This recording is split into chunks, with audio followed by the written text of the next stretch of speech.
Welcome to Orensha Tech's PowerShell series. In this video, we're going to go over dealing with objects in bulk, which is the primary intention of PowerShell and one of the core features that makes administration super easy with PowerShell. And in PowerShell, bulk objects are more often referred to as collections of objects.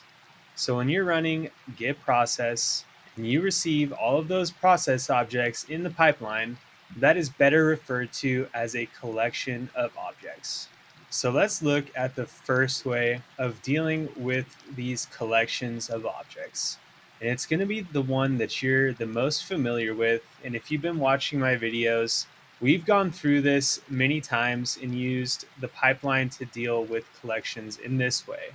And that is simply using another commandlet that is designed to work with these collections of objects as input and take action on them.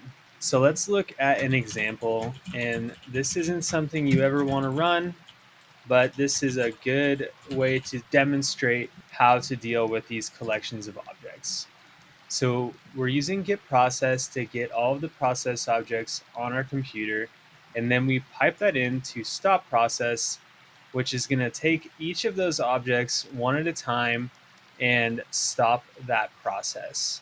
So this will crash your computer, but this is an excellent way to describe how we can take action on bulk collections of objects. And the primary thing that makes this possible is that the parameter that accepts process objects as input is positional.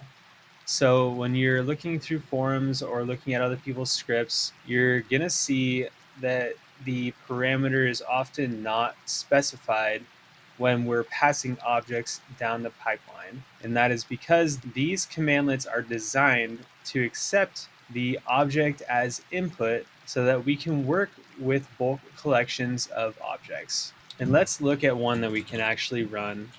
So we're going to get our spooler service, and then we're going to stop that service.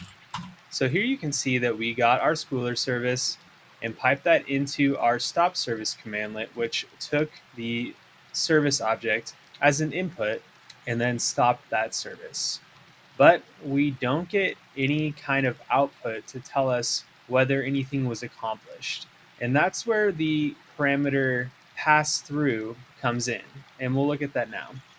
So we ran the same commandlets, but we just tagged this pass through parameter at the end, and that will give us what was passed from this first commandlet, the get service, and then keep it going all the way through to the end where it's passed through the pipeline into our out default, and it shows us here that the spooler service was stopped. So let's look at another example of this to show you how versatile this is. So we're going to get all of the child items that start with D from our downloads folder, and then we can pass that into the copy item commandlet, and we'll specify the destination as our temp folder.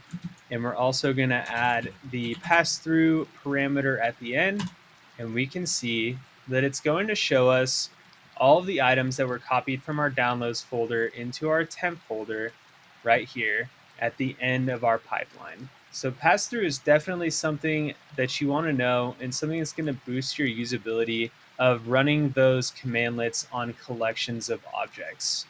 Next, let's look at a type of object that doesn't have this commandlet style bulk processing, and that is the CIM object.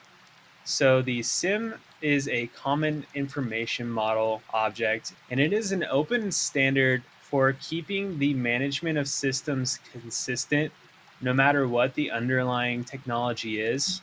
And in Windows, that is the Windows Management Instrumentation. So Windows is using the Common Information Model to work with the Windows Management Instrumentation objects. And the primary command for working with these is the get sim instance with our class name parameter, and then we'd specify the class name that we want to work with. And when it comes to working with collections of these CIM objects, we're going to use the Invoke-CimMethod Cmdlet. So as an example, let's look at working with our network adapters and say that we wanted to change some of our network adapters to use DHCP instead of a static IP. So the first thing that we're going to want to look at is getting the network adapters that we want to work with.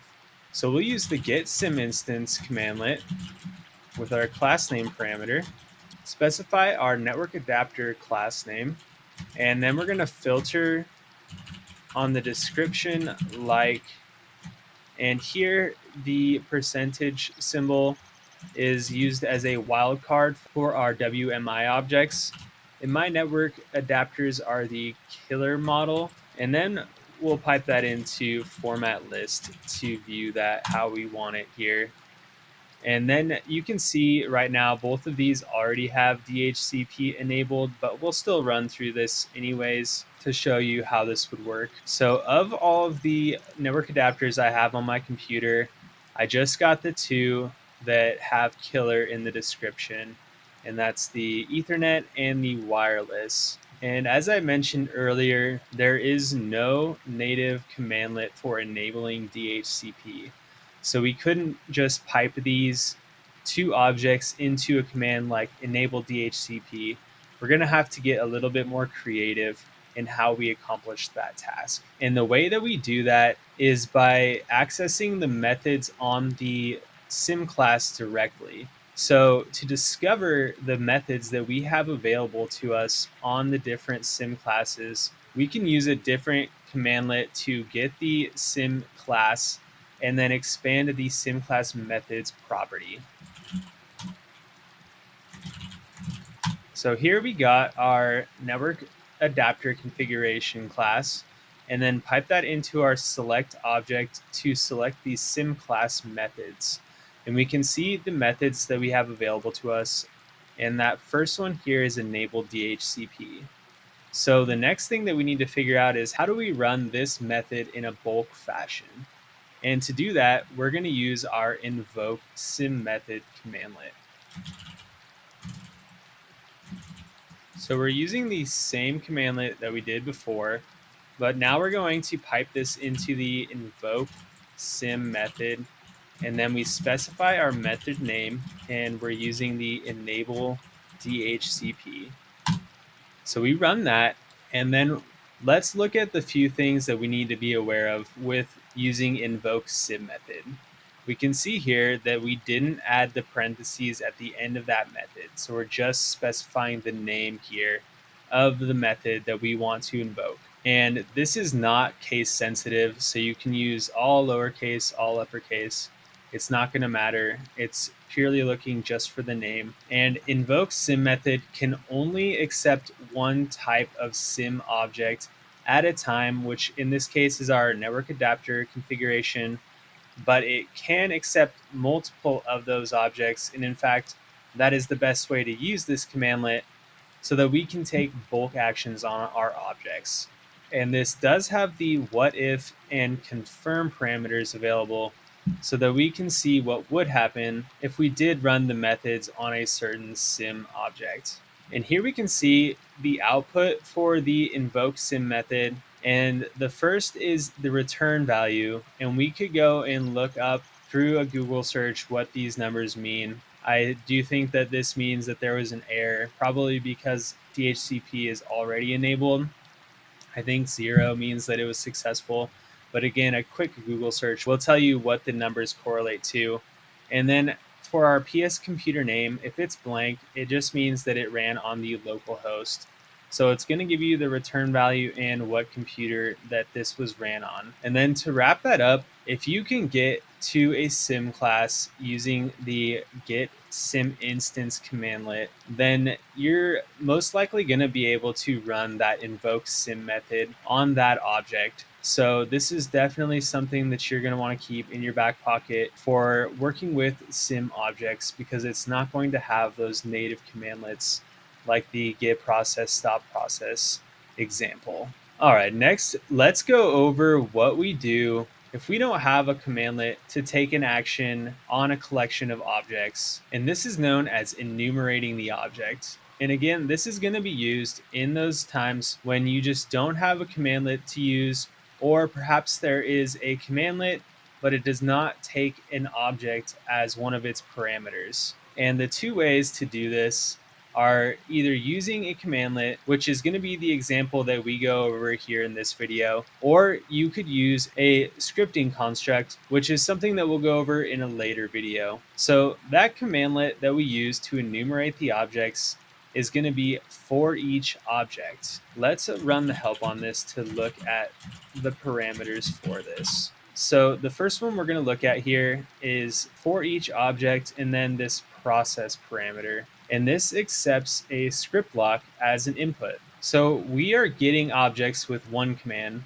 like get process, and then we pipe it into our ForEach-Object cmdlet, and then specify a script block that we want to run on those objects. And a good way that I like to look at this is that it's essentially just looping through the objects and applying that script block on each one. But what really is happening is that we're passing each of those objects one at a time to the ForEach-Object cmdlet and running that script block. So let's go into an example of how this works. Say that we have a file that has a bunch of process names and we want to take an action on those processes. And probably a more useful example of this would be to have a file that has a bunch of computer names that you want to run scripts on.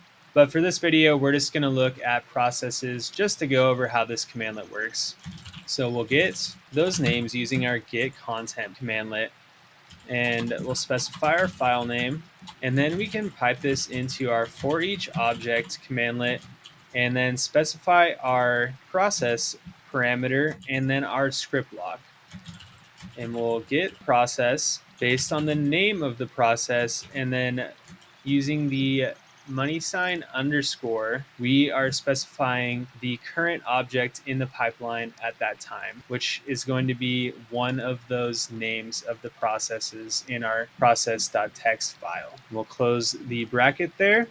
And then we run this, and for each of the names in our processes.txt, which was only 2, it got the process. So again, this has a lot more applications than what I'm showing here, but this is the basic flow and how you're going to use this. Now, ForEach-Object is super powerful, but something that makes it even more powerful is the parallel parameter that it has, so that you can actually run these script blocks in parallel, meaning that you can speed up the runtime for the actions that you're taking on your collection of objects. And we're going to jump into another command that is super awesome, and that is the measure command. And that is going to give us a systematic way to tell us how fast our scripts are running.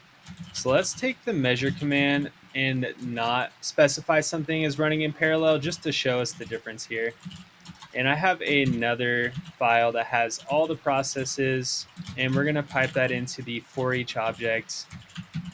And for each of those, we're going to get the process, and we're also going to run the command start sleep for 1 second, just so that we can emphasize the speed difference that we're getting by using the parallel command. All right, so as we can see, that took quite a long time.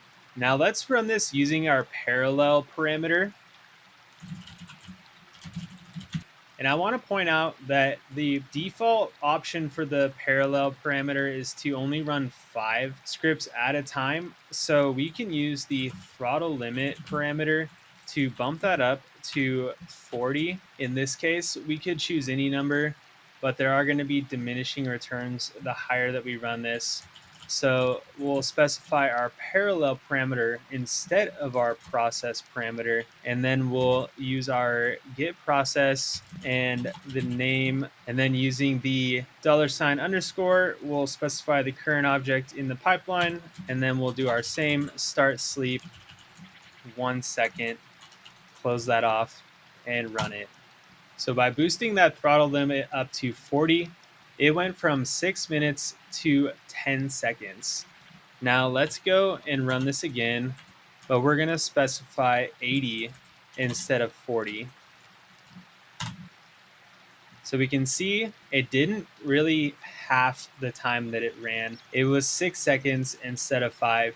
So the higher that we specify the throttle limit, we're going to get diminishing returns. And that's because at a certain point, your computer becomes the bottleneck on how fast this can run. But other than that, we can see that we went from a 6-minute plus script down to a 6-second script just by changing the throttle limit and running those scripts in parallel. So super awesome. And again, use that measure command to give you definitive results on the quickest way to run scripts. And the last thing that we're going to go over with enumerating objects is accessing the methods of an object directly, much like we did with the Invoke-CimMethod method.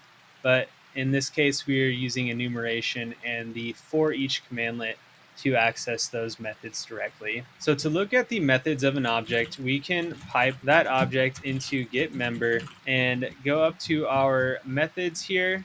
And we can see specifically for our process objects, we have kill, refresh, start. These are things that we can use to take action on those objects without using a command like stop process. So an example of this would be to use our get process cmdlet and say we want to filter and grab any that start with the letter S.